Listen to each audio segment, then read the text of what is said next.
it's a great topic, and I'm gonna ask you to dig in a little bit farther there, right? Because it's very easy, and I think pretty much any company that's got any aspect of software development within their walls are leveraging open source and they're using open source. But it's a chasm to cross, right? When you go from using and just managing the risk of using, to actually contributing, and to why, right? And as you've mentioned, the developers will say, well, because it's the right thing to do. And I've really found that generally falls on pretty deaf ears when it comes to management. But there are many, many other reasons that are very business centric, as you've kind of alluded to, in doing that engagement. And it is the foundations, it's the events, it's showing up and showing what you're doing. Talk a little bit about maybe any stories there with getting Comcast or Amazon or whomever over that hurdle, over that chasm, and how you bridged that, and the stories, and what you did to get there with those companies for any given project. Very, very good point. It's all in the details of how you execute, right? It's in the case of Comcast, when I came into the company, we had a great policy, or we had a great legal team, and people were able to consume open source without too much friction. But there was still a lot of friction around contributions. There was, you had to go up and speak to your IP lawyer, you had to get permission from your boss, you had to prove that this was not something that you could patent, and there was many, many hurdles. And in fact, the rumor in the company was you could not contribute, that it was frowned upon.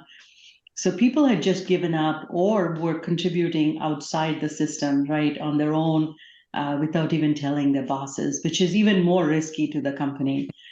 Yeah. And so one of the first things we did was to streamline the whole process of contribution, make it very, very simple, very clear on what you needed to do to contribute. We divided it into, if it's very simple, if it's a bug fix, if it's a publication change, you don't even have to ask anybody. But if it is a small feature function, we'd love for you kind of just to tell us what it is, and we'll come back and approve it within a day. If it is a larger feature function, here's why we need you to come and talk to us, because we want to be thoughtful about how it is, and more importantly, the framing was we want you to be successful when you contributed, and not to miss a certain step or do something that could hurt your career in some way or hurt the perception of the community of you. So it was really framing about, we are here to guide you, not here to stop you. And that was huge. And even the way we called the approval body, it was called the advisory council, not the advisory committee. Or so the language we used was to say, we are not blocking you, we want to help you. And then we showed that a lot of the approvals were happening instantaneously or within a few days. We were tracking SLAs. And we publicized those who contributed and also how much we contributed. We celebrated that. All of that really made a huge difference to changing behavior. And sending a note to the manager saying, we want to acknowledge that this person has contributed this, and this has then helped us, move this product faster, or help the community kind of create a certain solution that they could not before. All of it helped the careers of the developers, but also send the message that we welcome contributions, and we will make the tactics easy to help with the contribution. I'd say that was a huge change in mindset in Comcast that we accomplished. And even just having the IP team with us, IP legal team, talking to them ahead of time and saying, here's the norms we see in open source, that this is not unusual. You should not block this because this is something that is not proprietary or So we would act as advocates for open source with the legal team on behalf of the developer. How was middle management in getting through that? Product schedules. Gee, it takes longer to get something put upstream. I got to get this thing out the door. Can you talk a little bit about helping them through the value of getting something upstream so that you're not maintaining it over time versus, again, hitting that product schedule, early on? That is a big, big challenge, and it continues to be a challenge. I think middle managers have schedules to meet and deadlines to meet and goals to meet, and anything that takes away from that is hard.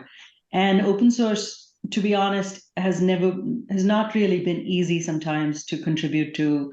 You have to socialize your change. You have to wait for the right window for it to be merged in.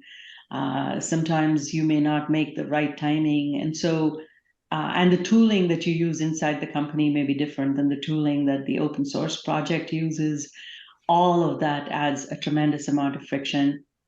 I must admit, we've had challenges. And one of the ways we've tried to uh, inform the middle manager of why it's important for them to make time for this is showing the criticality of their dependency and how by not making this change or by not allocating time to be involved with the community, that they could be hurting business continuity of their service or project or product that's based on that open source.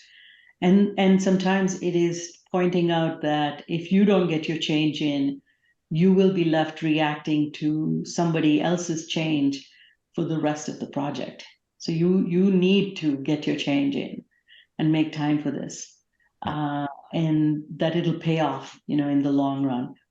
The terminology we are trying to use, especially at Amazon, is to say, this is business continuity, this is business strategic.